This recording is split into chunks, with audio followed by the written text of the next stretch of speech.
afternoon speaker is Umut. I'm not sure how to pronounce your surname, I'm afraid. Sounds good, Umut. Who is going to tell us about quantum cohomology as a deformation of symplectic cohomology. Okay, thank you. So this is a talk is based on joint work with Strom Borman and Nick Sheridan.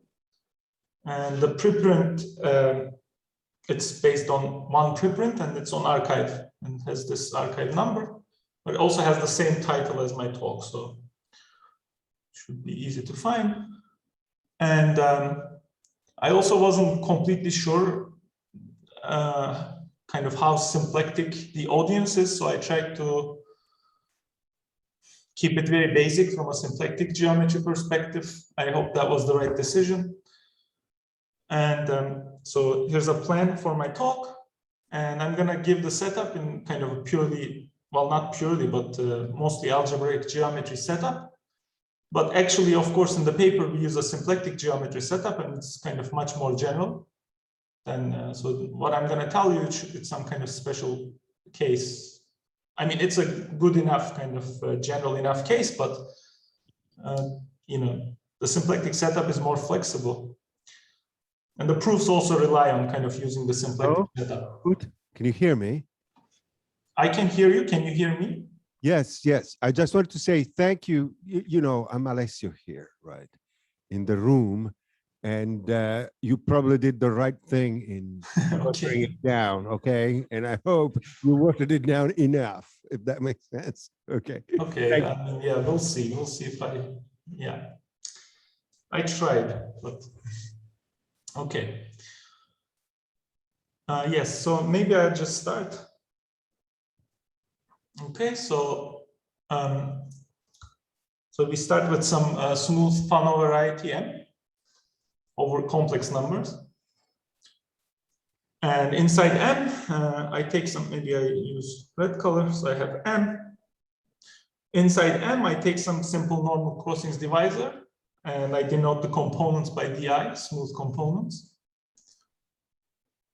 And I take a third piece of data, which is a divisor, a Veil divisor supported on this normal crossings divisor.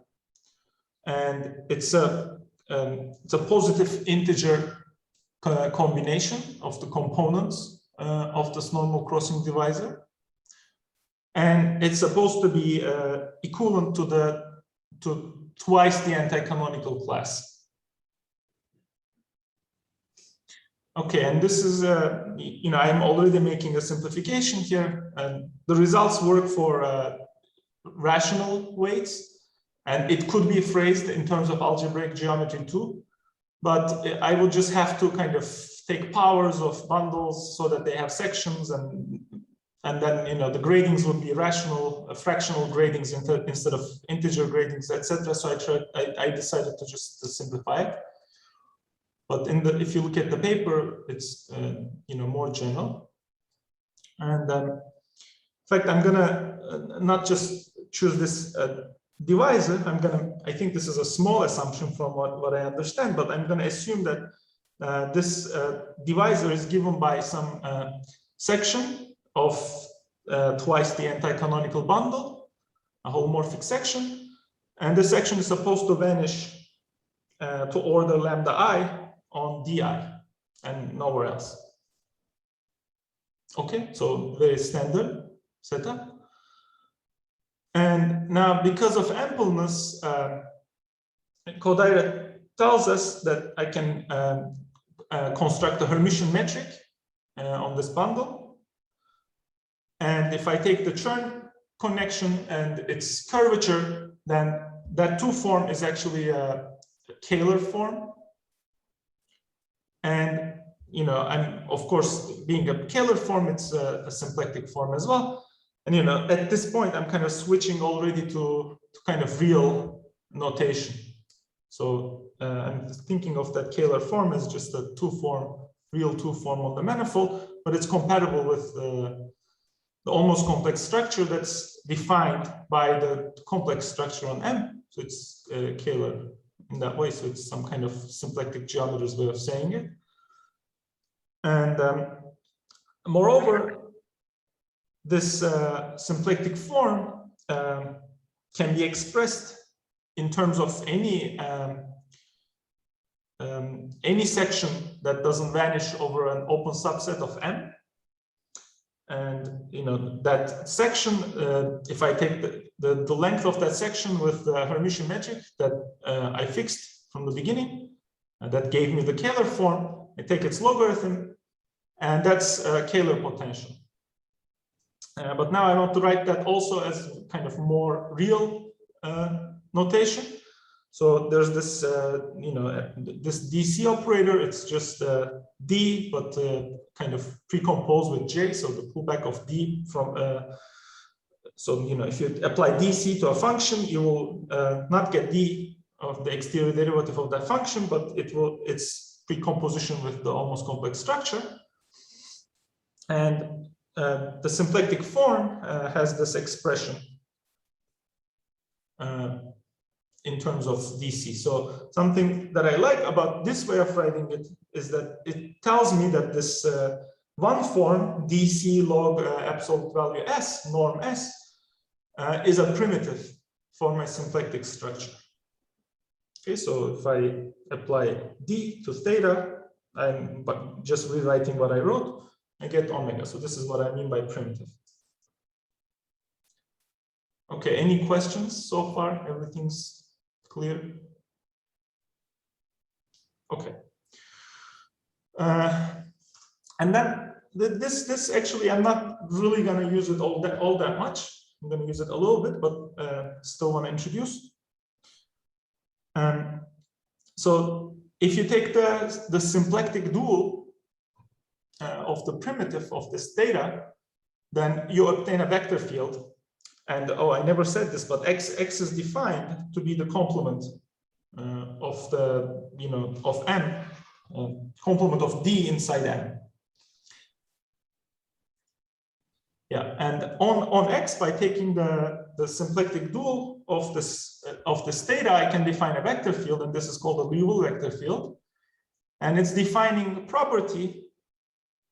Like it's kind of the way to, I mean, this is of course it's defining property, but more geometrically, what it does is if you look at its flow, which is denoted by phi t, so flow maybe phi t here. If you kind of if you pull back this primitive, or also kind of as a weaker statement, also the symplectic form, by pulling it back, you're you're kind of expanding the theta and omega. So for example, you're exponentially expanding volumes. Okay, so if you is there any question about this statement? Okay, so something that you can define using this Liouville flow is that, okay, let's take this, let's say this is M. I have my kind of divisor here, this is D. And I can consider the kind of negative Liouville vector field, which looks kind of something like this. And I can just kind of take some, maybe let me say it this way, I can take, I can look at this subset. I can consider this subset. Maybe I will write it here. I can consider the subset that's the intersection of phi t minus t, in fact, of x. Okay, I can kind of just take x and flow all the points. Like maybe I say it like this. So take some large enough domain. Okay, take some hypersurface that's very close to the divisor and push it as much as you can with the negative Liouville flow, with the inverse of the Liouville flow, and kind of look at the subset that is always for all times inside this kind of contracting domain. Okay, so this subset is called the skeleton.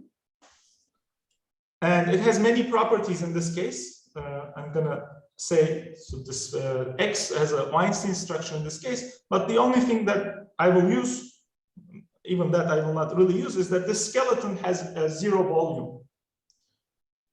Because the reason is because I start with this domain, it has some finite volume, and then I contract it with this negative Liouville flow, so its volume keeps decreasing, exponentially decreasing.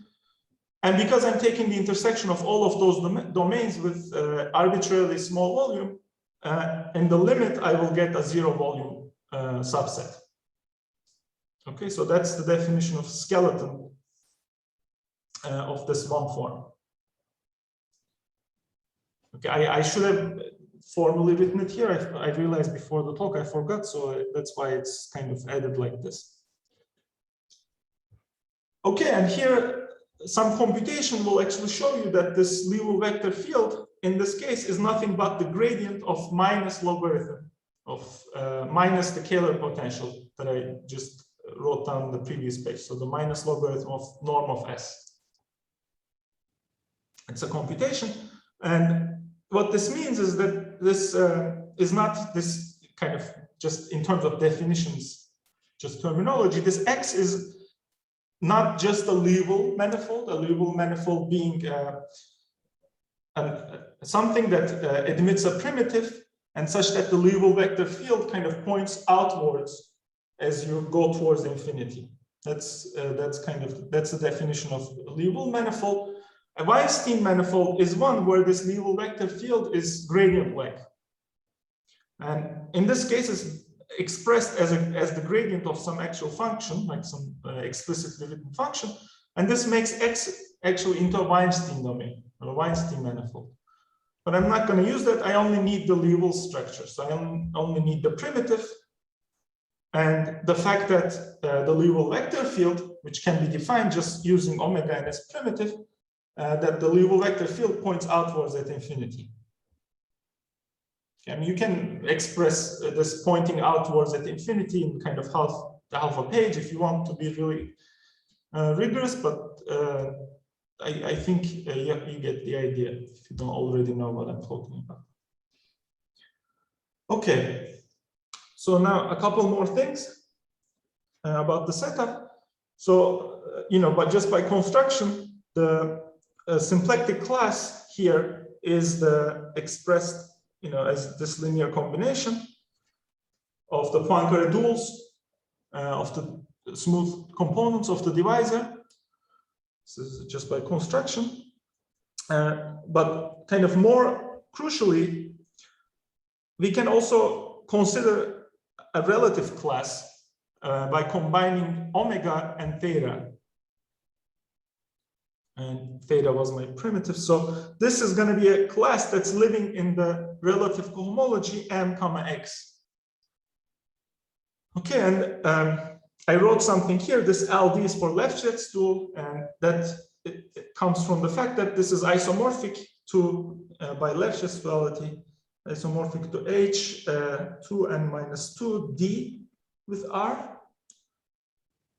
D being the normal crossings, simple normal crossings divisor from the beginning. And each of my smooth components define a canonical class here. And I kind of move them with this Lefschetz duality into the relative cohomology group.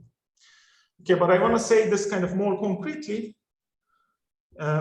What this statement is equivalent to is that if you take some compact surface, S, with boundary, and you map this, let's say, by a smooth map, map the surface to M, such that its boundary lies in the in X, in the complement of the divisor. Then the left-hand side of this gives me a number, and it's obtained by you integrate the symplectic form along S, and you subtract the integral of theta along its boundary. And this gives you, this is a kind of homological operation. So, if you perturb S a little bit, keeping it, satisfying these conditions, the result will not change, etc. And, it's given by just this expression, which just looks at how many times this surface crosses, it was Fano in the beginning. So Paul is asking me, when did the divisor become ample? Does this answer the question, Paul? Sure. Yes? Yeah, so it was assumed to be a Fano variety. Okay. Thank you. Second. Yes, and so the way you compute this this kind of difference of integrals is you kind of look at how many times the surface intersects a divisor I, and you multiply it by this weight lambda I, and then you add them up. So, for example, kind of the simplest case of this is, and actually the general case follows from this. If you take one of these components, di, and take some very small loop passing through it, then this quantity, you can integrate omega over this disk and subtract the integral of theta from the boundary. The integral is defined on the boundary, and that will be just equal to lambda I, because this disk only intersects di, and each intersection kind of counts as lambda I, and this is some kind of residue formula. Okay, so this is, I think, the setup. So now I want to explain what the results are. So, but maybe I should ask if there are any questions. Okay. You can stop me. I don't know how. Will I be able to hear if someone speaks? Probably not, right? You should be able to. If somebody just unmutes themselves and speaks to you, you should be able to hear them. Yeah, I mean, online people, yes, but people from the room? For people from the room, if anyone, they can attract my attention, I can give them the mic. Okay. Okay, sounds good. Okay, so now, I mean, the title of the talk is Quantum Cohomology is a deformation of symplectic cohomology. So now I'm going to explain what that means. And the title, I mean, it shouldn't be taken too literally. It's just kind of a catchy title. It's not, I will tell you what that deformation statement means now. Okay, so let's fix some arbitrary commutative ring. And this data that I just explained makes X into a Liouville manifold. And, you know, I also had this section S that I was given, which is actually kind of well defined up to just canonically defined up to scaling. And this section defines for me the data that I will use for grading the invariant that I'm going to talk about, but I'm not going to say more about that. So now I can define, I will sketch a little bit how this invariant is defined, but I won't be able to properly define it. You maybe will be able to give you some idea. This will happen later. And this is denoted by SH star X comma K, and it's called symplectic cohomology. Okay. It's a Z-graded in this, as I explained, because of this kind of extra data. It's not just a Liouville manifold, but it comes with some trivialization of some kind of canonical bundle. So it can be graded, and it's a BV algebra. So it's in particular a supercommutative algebra, graded commutative algebra. But there's also a BV operator on it, and there's some relation. Okay, so another point that I want to make is, even though I kind of introduced X together with all this extra data, this invariant actually only depends on X as a smooth affine variety over complex numbers. So the rest of the compactification, etc., doesn't actually change this invariant. Again, up to this grading stuff, which let's ignore. Okay. So that's the symplectic cohomology. It's some supercommutative algebra that's associated to any Liouville manifold.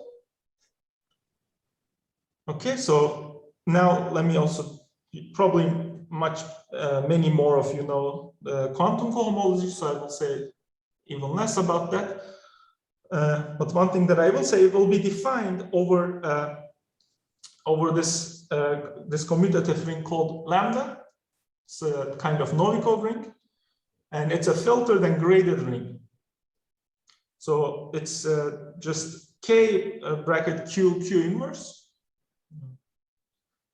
It's a simple ring, but the grading of this formal variable Q is not 0. So it's the greatest common divisor but that's not too important. It's just some positive number, some positive integer in this case, because I simplified things a little bit. And the filtration is the obvious filtration. If you look at the filtration of elements with kind of which are above the filtration level n, that's just the elements with degree more than n. Okay. And probably all of us know that to n you can associate to quantum cohomology, and I will kind of consider quantum cohomology with this coefficients. So it's small quantum cohomology. But just so, as I said, I will say a little bit about how these invariants are defined, but for experts, I want to mention one thing. So this quantum cohomology, here we're going to think of this from the kind of Hamiltonian Floer theory perspective. And the definition of it will look something like this, in case you're confused about this, this ring. So it's generated by capped orbits, and equivalence relation for orbits will be just if the areas of two orbits are the same, then they're considered equivalent. And this is a chain complex over this graded ring, where the formal variable now has 2 times the minimal churn number of n. So this is not what I wrote here. What I wrote here is it's kind of a slight kind of this is a base change, and you realize that what I wrote, lambda, this minimal churn number is going to be divisible by this greatest common divisor, and I base change to this bigger ring. It's a technical point, not too important. Okay. So any questions about, I know if you don't know what symplectic cohomology is, you probably didn't suddenly understand what it is, but any questions? Okay. So now the first theorem in our paper is that, so this is the statement that corresponds to symplectic quantum cohomology being a deformation of symplectic cohomology, where this kind of, it's the minimal meaning of that sentence. Okay, so the claim is that there exists a filtered chain complex that I denote by C comma del. It's del is the differential, and I say there exists, but there we have a construction of this chain complex, and it's kind of only defined over it doesn't have a module structure over the entire lambda, but just the kind of the positive non-negative part of it. Another technical point that's not very important. Okay, but the important point is that this differential is the deformation of some kind of zero energy differential. So it can be written as a sum d plus del bar prime, where d is kind of preserves filtration, and del bar strictly increases filtration. So I put quotation marks, preserves filtration, because you have to say a little bit more to, like, it doesn't just mean that every filtration level goes to itself. It's that it also doesn't go to a higher filtration level. Okay, so the part that does that, the part that takes an element and increases its filtration, strictly increases its filtration, is entirely contained in this component. Okay, so it's a complex which is a deformed complex. Okay, and if you look at the associated graded of this complex, which means that you're just considering this part as a differential, roughly speaking, the homology of that complex is the symplectic cohomology with, we base change the symplectic homology from the base ring to this larger formal power series ring. It's Novikov ring. Okay, and if you look at just the homology of the cochain complex itself, then you find the quantum cohomology. Okay, so it's a deformation of some. We have a chain complex, which is a deformation of another complex, and that another complex computes symplectic cohomology, and the deformed complex computes quantum cohomology. Okay, so it's the minimal meaning of that statement. Okay, so I want to just, in case people already have some idea what Hamiltonian Flirt theory is and kind of has some experience, maybe they're experts in this field. I want to say immediately just how the C is constructed so that it doesn't look very mysterious. Sorry if it doesn't make sense to everyone. So this construction of this chain complex starts by taking a sequence of Hamiltonians like this, and this sequence of Hamiltonians they're defined in the complement of the skeleton. Okay, they're defined on M, not X. So they take values on the divisor, and on the skeleton you can extend this function. So okay, maybe I should say a little bit more about what I wrote here. So I have these kind of functions, the graphs of some functions that are defined just on the real line. And these are going to be composed with some special function rho that I define on M. Not exactly on M, it's on M minus the skeleton, and it will have a continuous extension to the skeleton as 0. Just it will be able to extend it continuously by 0. And this rho is is an exponentiated Liouville coordinate on the complement of the divisor here. So it satisfies this equality. And this function is close to being 1 on the divisor, and it converges to 0 as points go to converge to skeleton. And there's more. This kind of you need to assume more properties to get. We need some bounds to prove some statements, and to get those bounds, you need to assume more. But these are some of the crucial properties. And for smooth divisor, this construction is very standard. And for simple normal crossings, it's also done by many people. It can probably also kind of be considered standard now too. So, but we have to be careful here. This construction of rho is kind of the most important technical point in the paper. Okay, and then I use this rho to define some sequence of functions, and then I will construct this C, this deformed complex, using this data and Hamiltonian Flirt theory. Maybe I will be able to say a little bit more about that. Okay. Okay, so now I have this filtered chain complex. I know the homology of its associated gradient. I know its homology. So of course I want to look at the spectral sequence that comes out of this data. But the issue with the spectral sequence is that it may not converge. And in order to guarantee that this spectral sequence converges, we have to make an extra assumption. And this extra assumption is this inequality on the weights, that all of these coefficients of the ample divisor has to be less than or equal to 2.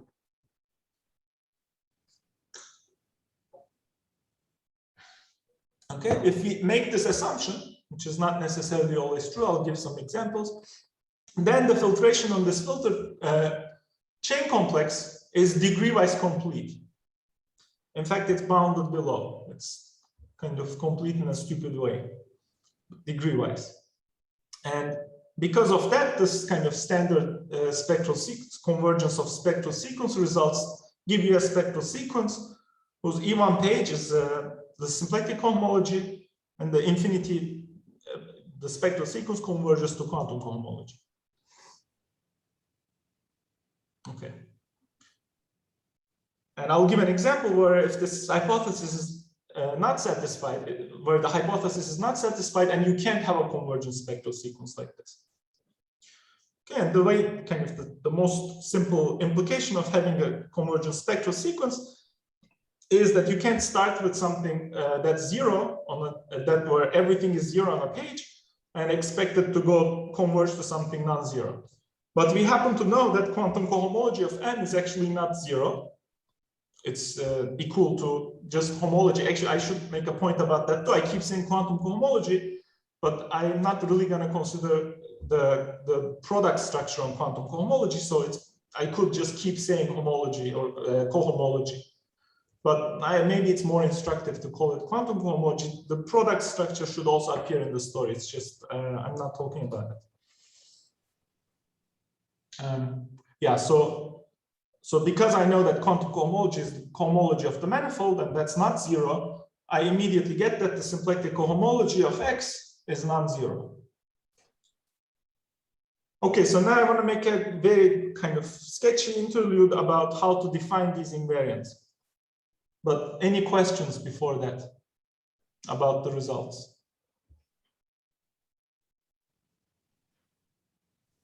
Okay. So this is an interlude on Hamiltonian Floer theory. And I'm not going to try to kind of give a very general, I'm going to just talk about M and X. And even when talking about X, actually you have to be a little bit careful, but I will not be careful.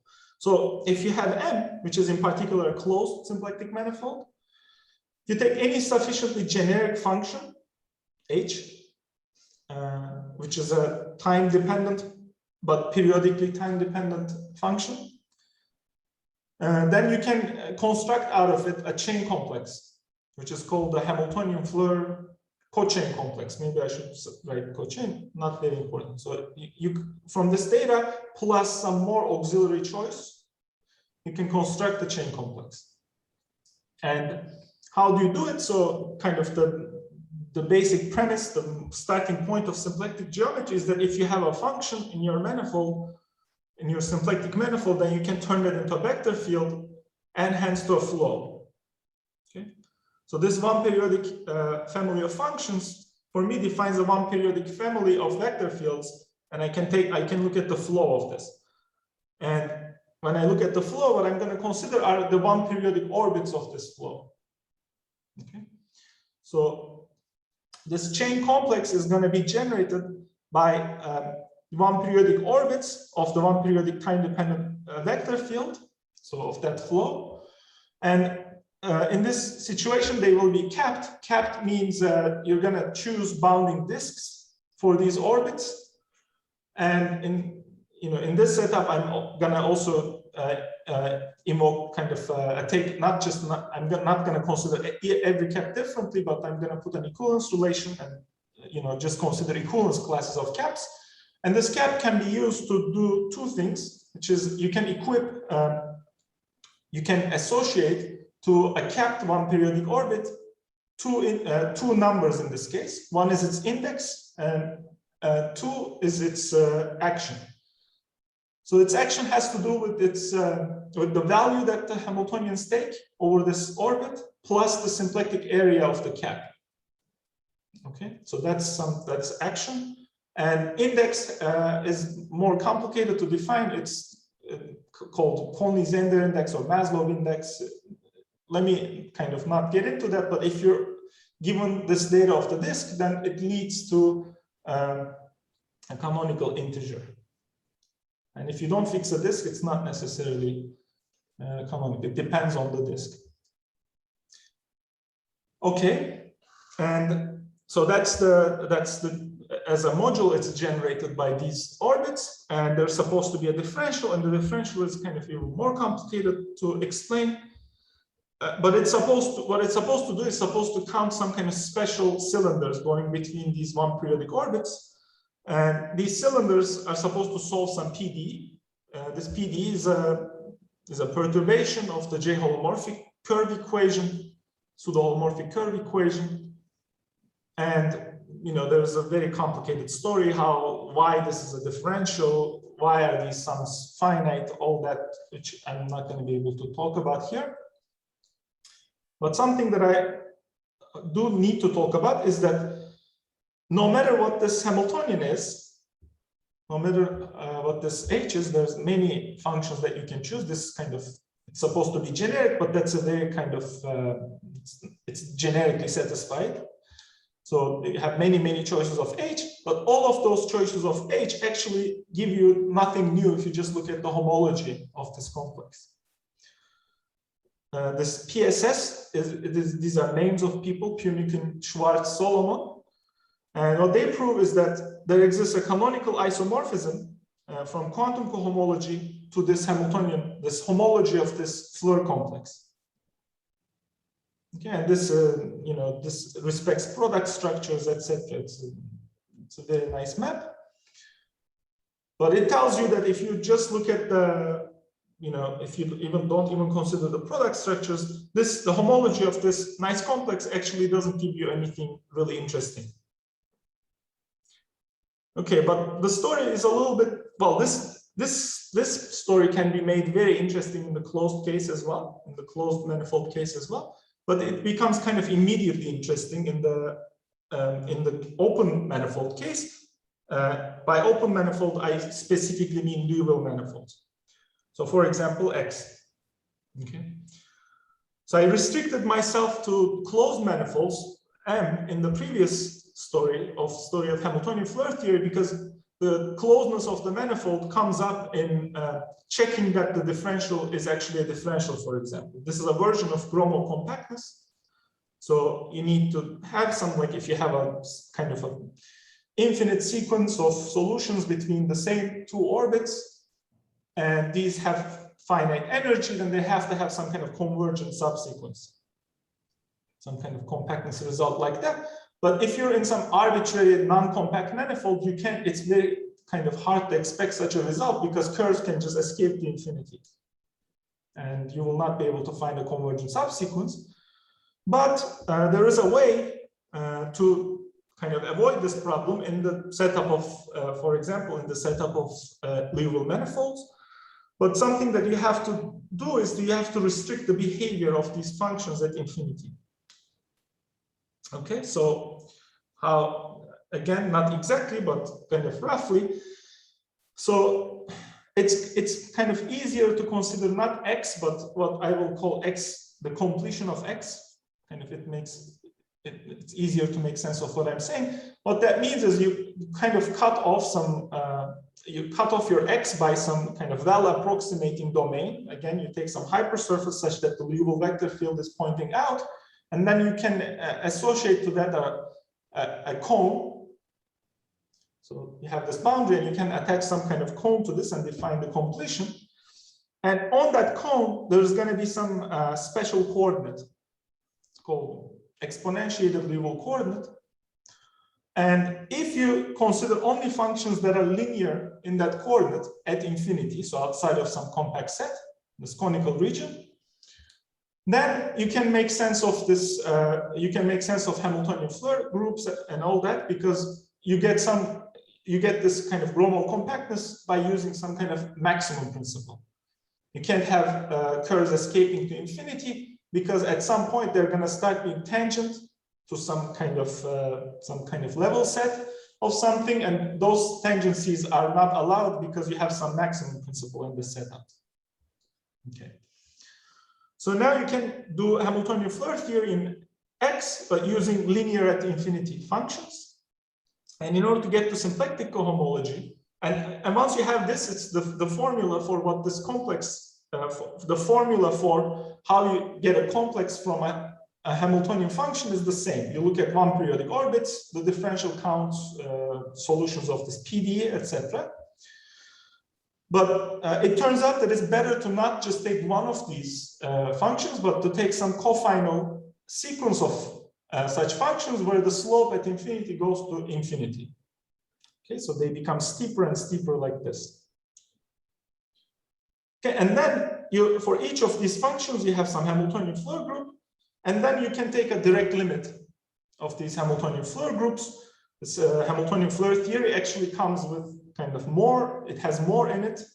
The package contains more stuff. For example, if you have two Hamiltonian functions, then you can compare the two corresponding Hamiltonian flow groups by maps called continuation maps.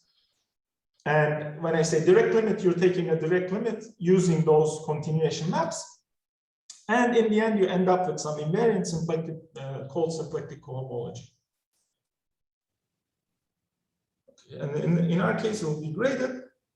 And I don't know if this made any sense. It's a complicated construction, so it's hard to define it in 5 minutes. But since it's an algebraic geometry audience, I want to mention that at least in the setup that I described, where you have this X is the interior of some kind of projective variety with some normal crossing divisor, I think now there's actually an algebraic definition of this invariant. This is, I think, by Gross, Siebert, Abramovich, Chen, or subsets of these 4 people, they define some algebraic version of this. So it might be a good thing to look up if you're interested. Okay. So now I want to give some examples. So now you maybe have some more idea what this quantum cohomology is for me.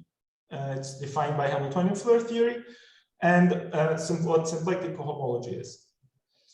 And now I want to give some examples. Okay, so the first example is I start with P1. Start with P1, and I take my divisor D to be just a point. Okay, and in this case, twice the Chern class of the tangent bundle, or twice the minus the anti-canonical class, is given by 4 points. And since I have just one, I have to choose my weight to be 4. It's not actually a choice in this case. In general, if you have a smooth divisor, these weights are not actually a choice. They're determined by the rest of the data. Okay, but what we realize is that because this is 4, my hypothesis, so this, let me go back and remind you, this assumption on this upper bound on the weights, where all the weights are supposed to be less than 2, which I will denote by hypothesis A. That's why the theorems kind of start from B and C. By the way, this B and C are from the notation from the paper. And the A is used for this hypothesis. Okay, so this hypothesis A is not satisfied in this case. So I don't expect theorem C. And indeed, I shouldn't expect it because it's probably the first computation of symplectic cohomology, where kind of now if I remove this point from M, I will get just the complex plane. And as I said, it's probably the first computation is to show that the symplectic cohomology of the disk is actually 0. Not the disk, but the plane, or it's the completion of the disk. And this is 0. But as I said, we know that in general, quantum cohomology is non-zero. So there cannot actually be a spectral sequence, convergent spectral sequence, starting from symplectic cohomology and ending at quantum cohomology. So theorem C is actually wrong in this case, and luckily we didn't think it's correct in our theorem. But theorem B still is correct. You still have this filtered chain complex,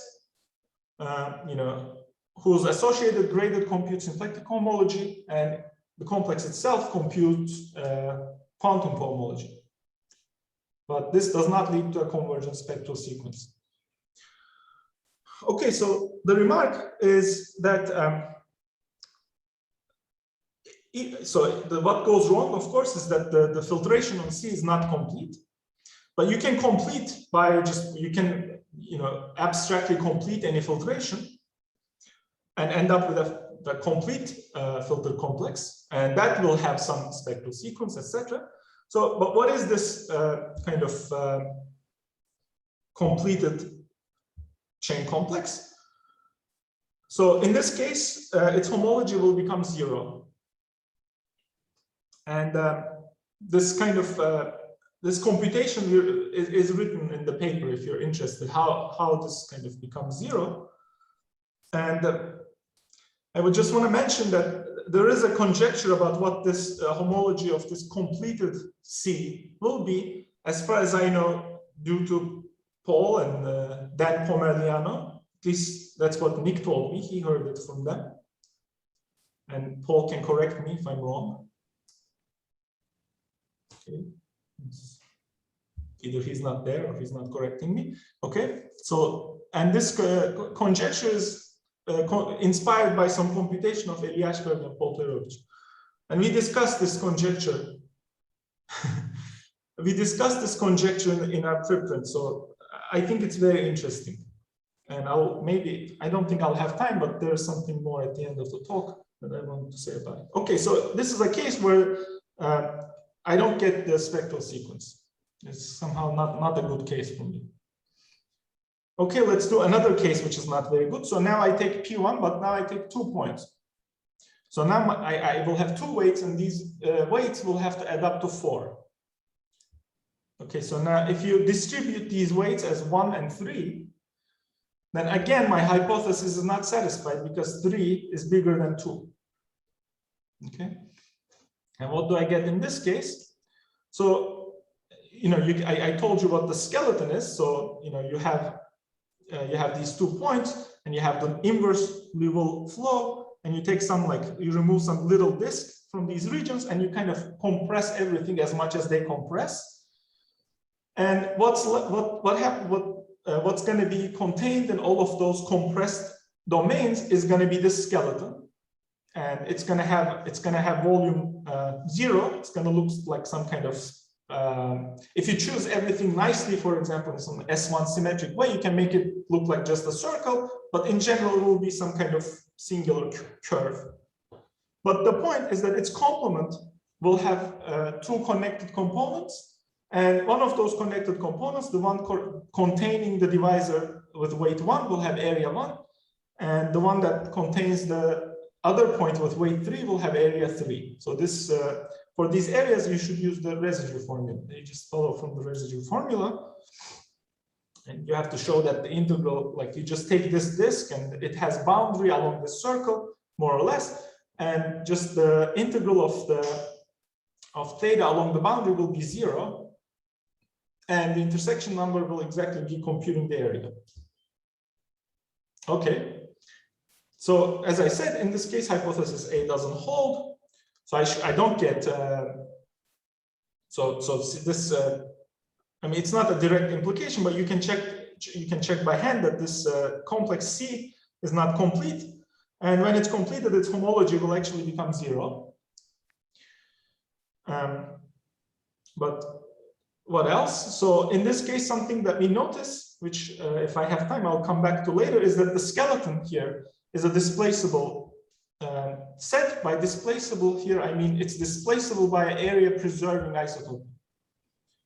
Because you can take this and rotate around the sphere and make it displaced from itself.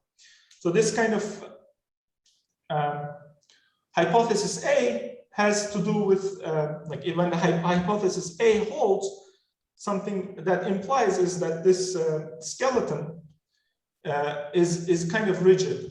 So it's a symplectically kind of heavy subset. And symplectically, if you can displace something from itself by a Hamiltonian isotopy, which is just area preserving isotopy in this case, it's really not heavy. That's a kind of a negligible subset from a symplectic point of view. So this was true in the previous case as well. Here, the skeleton is going to be, if you choose it symmetrically, you can make it to be a point, but otherwise it will be just some kind of singular curve. The complement of it will have no area, it will have no interior points, and its complement will be just a disk. Okay, so those are 2 examples where the conditions are not satisfied. And let's now also talk about now I'm looking at P1 with 2 points, and I first looked at case 1 where the distribution of the weights were 1 and 3. But I can also distribute them as 2 and 2, of course. And this is a case where the hypothesis A is satisfied because they are less than or equal to 2. And in this case, the skeleton, kind of the main component of the skeleton, it might still have some stuff, fuzz coming out of it, I don't know. But the main component of it is going to be an equator. And by an equator, I mean a curve that divides the sphere into two equal area parts. And this is a monotone Lagrangian. It's not displaceable. It's not stable. So stably displaceable means if you take its product with some cylinder and take the subset and take the product of that subset with the zero section of the cylinder, a loop in the cylinder, then that's not displaceable. And the nice thing about this condition is that you can always stably displace smoothly all subsets. Okay, so this subset satisfies that condition as well. It's a very heavy subset. Super rigid, I don't know. These words actually have meanings, but they are too long to explain. So I keep saying kind of vague things. But this is kind of a heavy subset, a rigid subset. And I don't know how much sense this will make, but in this case, the complement, so the complement of the divisor, well, in the previous case as well, and this is equivalent to the cotangent bundle of a sphere. And kind of the second computation that you make with symplectic homology is that, and here I wrote that as just that being non-zero, but its result is equal to this. It's some very infinite dimensional thing. And I know that the quantum cohomology is also given by this formula, it can be computed.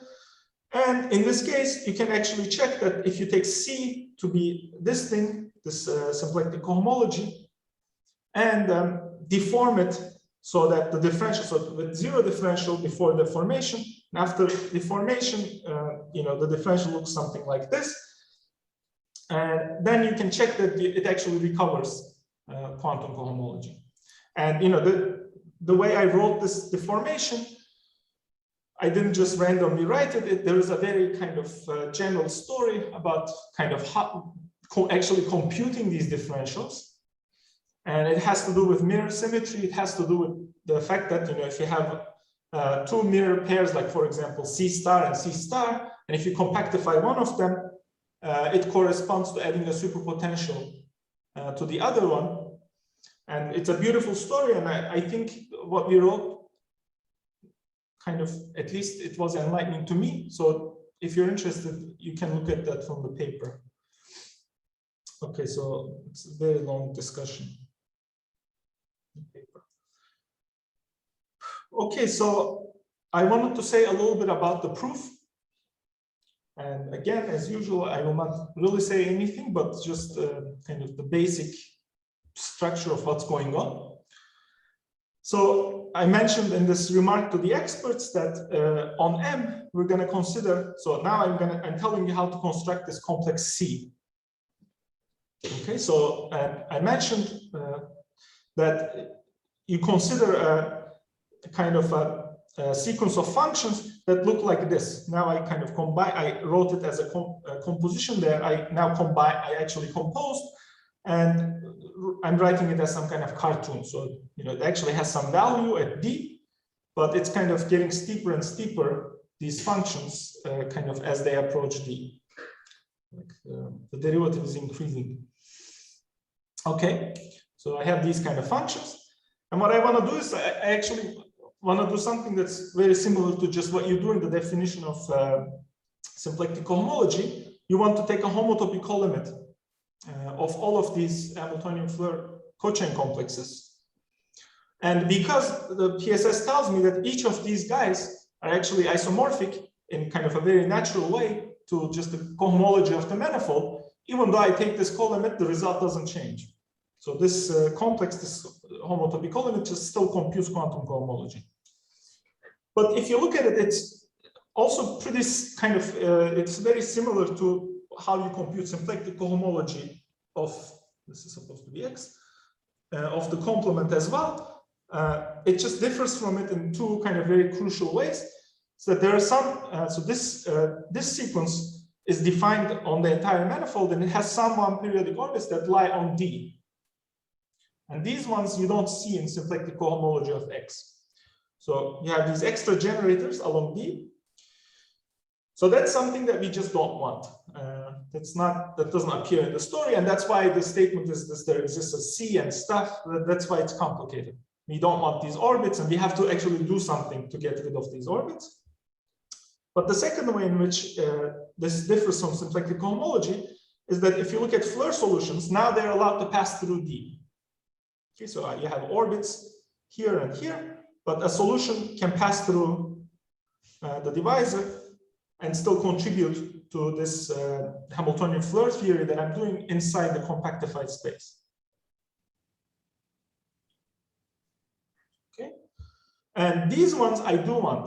These are what corresponds to quantum cohomology being a deformation of symplectic cohomology. So you have symplectic cohomology complex plus these extra terms in the differentials which pass through the divisor. So these increase some kind of filtration. I didn't give details, and the solutions that lie inside that don't pass through the divisor, they will not increase. They will preserve this filtration. Okay, so this B is the heart of the statement, and A is some defect that we have to deal with. And what we do to deal with A is, so we have this kind of big homotopical limit, and we make some kind of cutoff using a kind of an alternative action filtration. Okay, so this is I don't really have a very good way of motivating it in this time. It's just some quantity that we associate to each generator in this homotopical limit, which takes into account the action of the orbit, but also, well, capped orbit, but also kind of at which linear slope this orbit appears. But not at which linear, like which which function does this Hamiltonian, like what is the slope at infinity of the function that this orbit is appearing at, something like that. Okay, and so you throw away some of you have this kind of action, and you throw away the generators that don't have, you fix a number and you throw away the generators with less than that action. And it turns out that this kind of cutoff procedure doesn't actually change the homology of this complex. This is some kind of very well, not very, but some kind of souped up version of the fact that if you have a direct limit, and if you just forget the first 100 terms in that direct limit, the direct limit doesn't change. So it's some version of that. And this almost does it, but it has to be more, it has to be kind of, there is one more step. If you want the statements to hold up to a certain index, then you can choose a certain cutoff level and cut off at that level and get the statement that you want. If you want a single complex to work for all indices, then you need to also take some inverse limit. It gets more technical there. But I would say that the actual statement is kind of to be able to do this alternative action cutoff. And then you kind of cook up a very big complex by taking inverse limits of all of these cutoff complexes and recover more and more of the indices. Okay, so that's theorem B. And theorem C is proven by proving a bound. And this again takes in this really relies on the Fano like monotonicity assumption, the relationship between the Chern class and the symplectic class. So in this case, you can, as I mentioned, the index and action of an orbit depend on the caps that we choose. But there's this quantity which is called the mixed index. It's probably considered from the very beginning of Hamiltonian Floer theory. It's not something we invented. It's just if you look at the difference of the index and action, then kind of the dependencies on the cap actually cancel each other, and you get some well-defined quantity for each orbit without having to choose a cap. And we can we prove that this mixed index satisfies a bound, that they are always non-negative for every orbit that appears in this kind of complex that I constructed. And what this means is that if you fix the index, then the actions are bounded. because this is I minus A. 1 second. Bigger? Yes, true. So you get that if you fix that the index, then the actions of the orbits with that index, the actions of capped orbits with that index are have bounded action. And that shows this boundedness of the filtration. Okay, I think I will stop here. I don't have more time. Thank you for listening.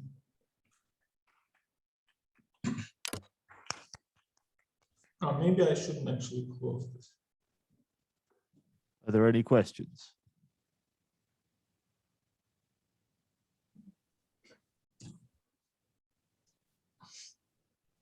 I don't see any questions online from chat people.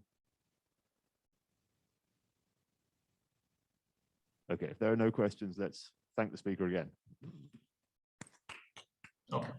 Okay.